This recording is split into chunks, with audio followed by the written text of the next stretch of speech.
Bueno, ya estamos en el último café. Hoy vamos a hablar de un largo debate vigente en la Argentina por los últimos acontecimientos vinculados con la justicia, la política, la injerencia de la política en la justicia y también la politización de la justicia. O la judicialización de la política. Sí, también todas esas cuestiones que parecen juegos de palabras, pero que explican una realidad que se está viviendo en Argentina, pero también en otros países de Latinoamérica, ¿no? Claro que sí. Para hablar de este tema estamos en la mesa de Telediario Federal junto a dos especialistas. Les damos la bienvenida ya mismo. A mi izquierda el doctor Oscar Testa. ¿Cómo le va, Oscar? ¿Qué tal? Buen día. Muchísimas gracias por invitarme. Es un gusto volver a compartir esta mañana con ustedes. El gusto es nuestro también. Saludamos al doctor Pablo Hueve, especialista en Derecho Internacional. ¿Cómo le va, Pablo? ¿Qué tal? Es un placer estar con ustedes y volver a encontrarme con un maestro y amigo. Bueno, qué gusto. En los últimos días hemos escuchado mucho un término, lawfare, que se utiliza de alguna manera para explicar lo que está pasando, lo que decíamos, ¿no? Política y justicia en una tensión permanente. Si tuviésemos que definirlo, voy a apelar al profesor. ¿Qué es el lawfare y por qué toma tanta relevancia en este contexto? Es un juego de palabras. En algún momento se hablaba de warfare para hacer referencia a la guerra. Concretamente se hablaba de los grandes teóricos de la guerra, que la guerra era la continuación de la política por otros medios. De alguna manera, ahora han cambiado las estrategias, entonces lo que se busca es que la guerra sea la continuación, que la justicia sea la continuación de la guerra por otros medios. Es muy interesante algo.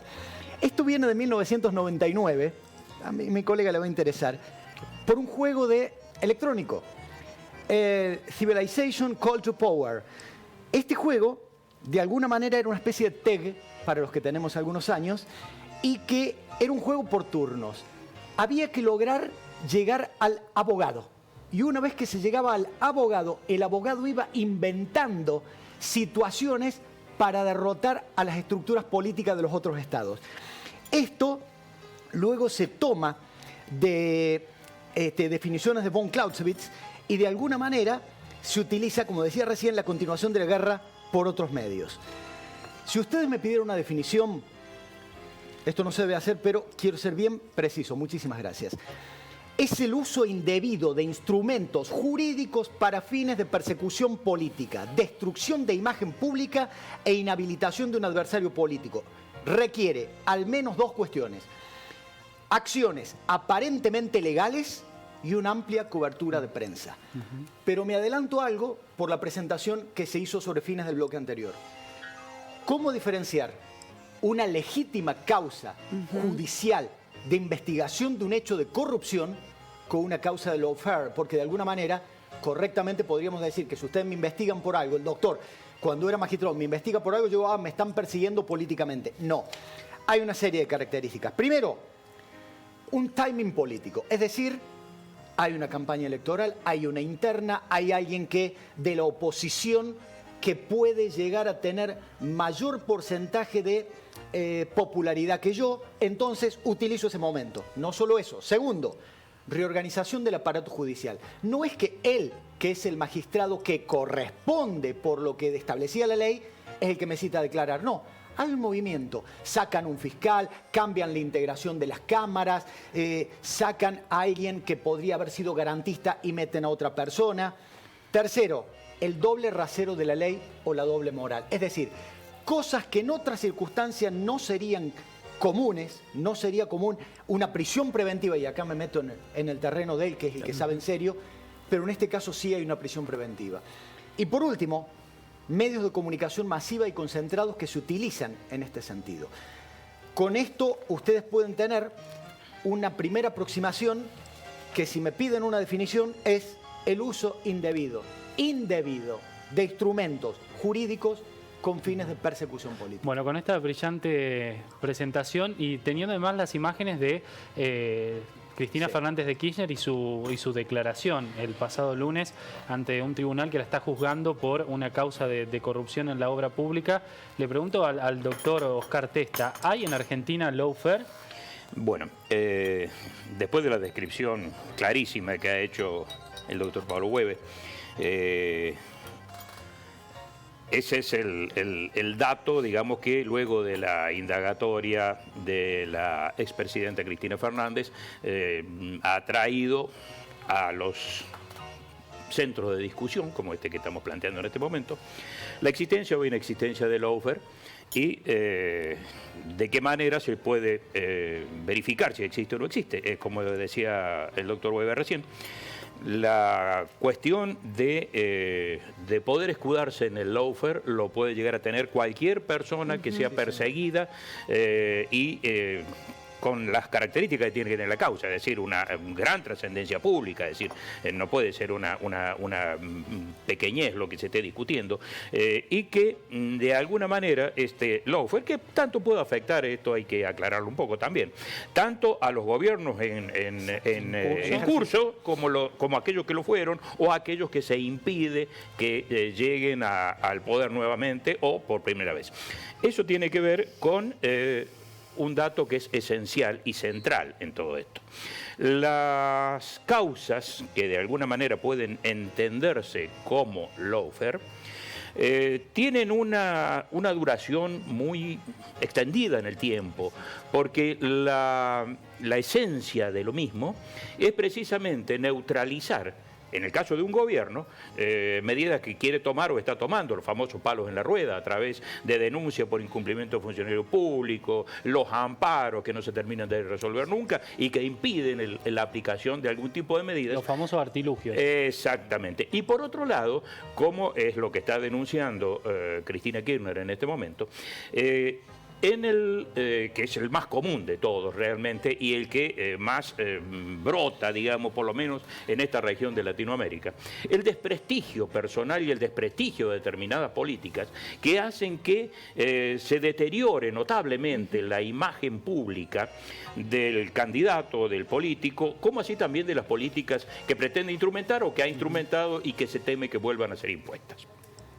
Estas situaciones realmente tienen que ver con los datos que estaba aportando el doctor Weber recién, en el sentido de constituir, digamos, hacer liviana la asignación de causa. Por ejemplo, es llamativo que todas las causas de la doctora Fernández hayan recaído prácticamente en Ercolini y Bonadío. Bueno, ¿por qué se da esto? Lo cuestionaba también Cristina en su propia declaración y es algo que siempre sobrevuela. ¿No se supone que hay un mecanismo donde ese sorteo es azaroso? Digamos que daría la impresión de que no, o alguien, como decía Cristina, tiene muy mala suerte.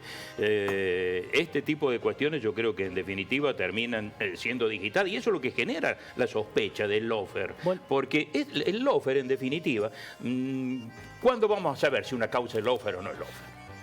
En el momento en que se tome la decisión definitiva y se vea si existe la prueba suficiente como para que alguien que ha cometido un delito reciba la condena que se merece. Acá tenemos casos en los cuales existen pruebas de corrupción dentro del gobierno kirchnerista que son absolutamente evidentes. Una de ellas, por ejemplo, es la de Jaime, otra es la de López, donde, bueno, tendrán que explicar cómo se hicieron la plata que hicieron, o en el caso o el caso uno de ya está condenado, el otro de años. dónde salió la plata, cuál era el destino y si la tenía él porque la estaba escondiendo. Pero existen otras causas, muchísimas de ellas, en los cuales las pruebas son sumamente livianas, si se lo quiere llamar de alguna manera. Y en esto también tiene un rol importantísimo los servicios de inteligencia, que son los que de alguna manera también operan conjuntamente con las estructuras políticas y con los tribunales que se prestan a este tipo de cuestiones. Como decía el doctor Weber también recién, es muy difícil definirlo, entre otras cosas, porque dentro del ámbito académico, jurídico, no se discute mucho este tipo de cuestiones. Está bien, es una institución surgida en el mundo anglosajón hace exactamente 20 años atrás, pero ya debería tener un desarrollo un poco más extenso del que tiene. ¿Y esto a qué se debe? A que el único, principal y extraordinario responsable de todo esto es el Poder Judicial. Es decir, si el Poder Judicial no se prestara a la existencia, al armado de causas, a determinadas interpretaciones legales que tienen como finalidad algo que no tiene nada que ver con la causa. La finalidad, insisto en esto, es pura y exclusivamente externa, es lesionar una idea, es lesionar a una persona, es desacreditarla tanto a la persona como a sus políticas y de esa manera obtener un beneficio para otra persona. Eso que mencionaba solo como un apéndice, ¿no? La culpa recae en el Poder Judicial y tanto naturalizamos eso que sabemos que asume un nuevo gobierno y comienzan las causas contra el gobierno que sale. De hecho, Alberto Fernández ayer fue claro en declaraciones con un medio periodístico, dijo, los jueces que hoy persiguen a Cristina van a ser los mismos jueces que mañana van a perseguir a Macri. Es una cuestión tremenda, ¿no? Sí, que la propia política, o sea, la primera magistratura de un país esté aceptando que la justicia es corrompible de esa forma. Es muy grave lo que decía recién el doctor Testa. Si el Poder Judicial permite, o sea, está esa posibilidad, uno tiene la ilusión de que el Poder Judicial es independiente y que va a velar por la salud de la República, pero cuando empiezan a darse estos juegos, bueno, ya estamos hablando de la salud de las instituciones. Cuando usted hablaba, no podía dejar de pensar en el caso de Lula da Silva en Brasil, ¿no? El tiempo y las pruebas dirán si son culpables o no cuando haya una condena. Entre tanto, que se lesiona la figura del líder político y que tiene un impacto en lo real, en la vida, eso no lo puede discutir nadie. Digo, de tanto nombrar a una persona y vincularla con un caso, más allá de que podamos comprobar o no que tiene una responsabilidad, algo se deteriora en su imagen y termina teniendo consecuencias. Después, lo que suceda... Tiene consecuencias electorales, como en el caso de Lula, y tiene consecuencias personales, como los 2 años de prisión que sufrió.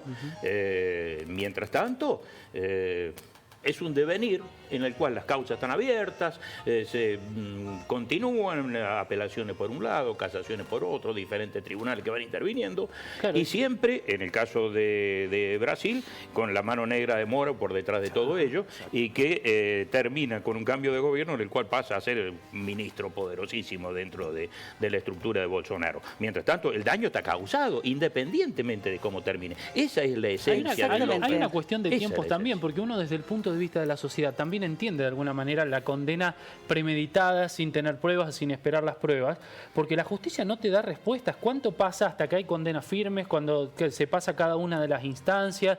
Pasan 20 años para que una persona de la corrupción de la era menemista sea condenada, que fue María Julia Alzogaray.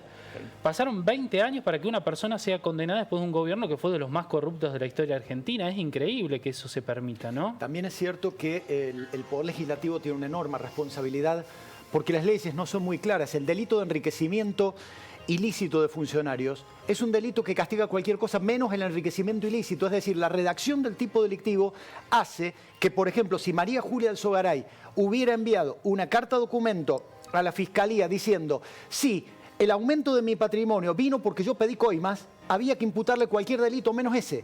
Porque el tipo delictivo establece que quien, siendo debidamente requerido, no justificar en tiempo y forma el aumento de su activo o la disminución de su pasivo. Entonces, los legisladores que, siendo presionados por el pueblo, se apresuran a dictar leyes, tenemos un fenómeno en América Latina, inflación legislativa. La inflación legislativa deriva en legislación simbólica, que es imposible de aplicar. Entonces, todo es... Lo condeno penalmente, meto pena, y nos olvidamos de que las sociedades tienen otros remedios de control social y no solamente la ley penal. Yo quiero decir que todo lo que dijo el doctor es impecable. Si tuviera que definir digo para no echarle la culpa al Poder Judicial de todo, hay un desvío en la función judicial. No toda actuación judicial puede ser acusada de lawfare. Hay un desvío. ¿Qué significa el desvío? Cuando un funcionario, en el ámbito de su competencia aparente, obra con una finalidad distinta. Luego, involucra acuerdo o convergencia, no judicial, sino con sectores políticos o gremiales. Y por último, lo que él dijo, incidencia relevante. Es decir, esto tiene que tener un impacto. Y tal vez no se llamaba lawfare, pero al doctor Raúl Alfonsín se le amargó la vida con una causa que no era penal, sino que era un error en una toma de decisiones que fueron los llamados pollo de Mazorín, y le costó una elección. Eso quería consultarle al doctor Testa. ¿Es un fenómeno nuevo el vínculo entre la política y la justicia persiguiendo algunos fines, o se registra desde hace un tiempo ya? Yo diría de que en estos últimos años es como que ha ido perfeccionándose, afinándose en la manera de elaborarse la cuestión. Yo creo que acá hay un juego de intereses Es decir, en toda situación de lawfare, antes que nada tenemos una estructura política o de intereses como actores, denunciantes, demandantes, etcétera, y una estructura política o un personaje político del otro lado como demandado. Dentro de ese sistema, la participación de medios con un enorme poder de penetración a través de grupos organizados que manejan diarios, canales, estructuras, digamos, de la comunicación moderna, como son las redes sociales, etcétera, prestan un servicio extraordinario. Si a eso le sumamos que existen jueces, como decíamos recién, que apelan a interpretaciones de la ley acordes con los intereses de quienes están operándolo y se valen de pruebas suministradas muchas veces de manera espuria por los propios servicios de inteligencia, nos encontramos con un refinamiento de la situación que probablemente 20, 30 años atrás no existía.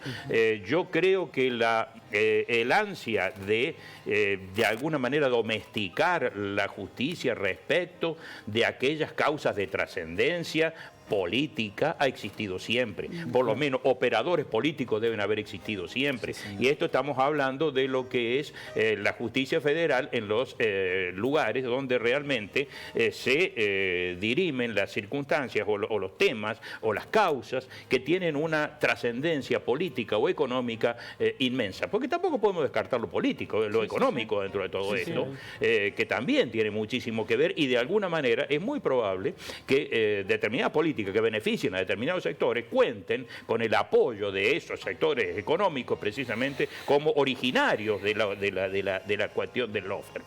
Lo que yo veo sí como una enorme responsabilidad del Poder Judicial es que antes quiero agregar otra cosa más, que también tiene una influencia directa en este tipo de cuestiones de cómo cooptar a las estructuras judiciales, y es a través de la cuestión de los premios y los castigos. Es decir, el juez que se presta tiene siempre posibilidad de llegar a la Cámara, de obtener otro tipo de cuestiones, independientemente de las sospechas que pueden existir respecto de las cuestiones patrimoniales y demás de cada uno. Y por otro lado, el que no se presta corre con el riesgo de la persecución, de la denuncia, del jury, de la exoneración, etcétera. Sí, sí. Y también en determinadas cuestiones, cuando algunos jueces, digamos entre comillas, para que la gente lo entienda, están sucios, existe la posibilidad del lavado a través del Consejo de la Magistratura. El Consejo de la Magistratura de la Nación es una estructura en la cual tienen intervención política importante, al margen de también claro, los abogados, los académicos, etcétera, que la integran. Ese es otro detalle que no se puede perder de vista.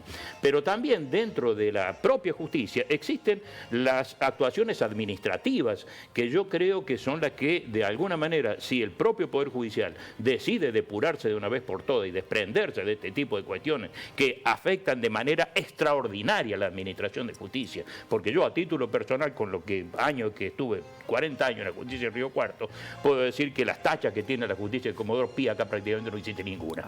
Pero sin embargo, cuando alguien, sin saber la realidad de las administraciones de justicia, muchas veces sin siquiera distinguir la justicia provincial de la justicia federal, uno dice que es juez y por ahí terminas cargando la espalda. Todo aquello viene a caer en la cabeza de los demás. Bueno, Pablo decía que no todo es lawfare, y me parece también importante remarcarlo, porque para un político corrupto también es fácil abrir el paraguas de ese movimiento internacional para decir, no, en realidad me están inventando cosas y yo siempre fui un político brillante que quise hacer las cosas por todos y me las están montando, ¿no?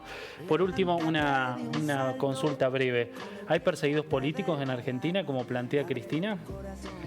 Digamos que las disputas políticas hacen que, digamos, el lawfare sería una forma de perseguir políticamente. Digamos que los debates políticos, las discusiones, las peleas, las rencillas y todo lo demás existen hasta al interior de los propios partidos o estructuras políticas. Esta sería una forma, evidentemente, que tal vez la más gravosa de todas, en caso de ser corroborada, de persecución política, porque realmente lleva a la destrucción del político. ¿El caso de Cristina es lawfare para usted, profesor? En algunas circunstancias puede serlo, en otras no lo creo. Que hubo un manejo del timing político es cierto, que hubo un manejo de los magistrados también es cierto. Y por último, algo que dijo él, no quiero dejarlo pasar. Todas estas cuestiones judiciales se dan en un marco de presiones internacionales por ajustes estructurales. Y qué casualidad que tanto a Lula, que tanto a Evo, que tanto a Correa, que tanto a Cristina, Uruguay está al margen de todo esto por suerte, se da en un contexto donde se busca una persecución a funcionarios de gobiernos que ampliaron las funciones estatales. Es decir, todo lo que sea aumentar las funciones estatales es visto como populismo, corrupción, etc. ¿Cómo se puede solucionar esto? Con una sola decisión.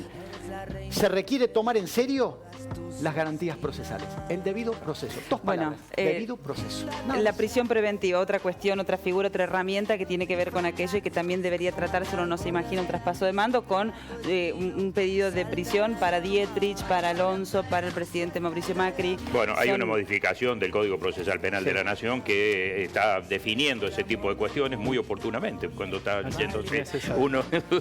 Pero mientras tanto se aplicó la doctrina Irurzun, en el cual se generaron prisiones preventivas a mansalva con la sola sospecha o la inversión de la situación. Es decir, si alguien fue funcionario público, está acusado de un delito en ejercicio de la función pública, tiene que estar preso porque hay peligro procesal. Es una verdadera barbaridad, pero es lo que está aplicando. Lo vamos a volver a tratar al tema y los vamos a volver a invitar. Muy interesante escucharlos a los dos.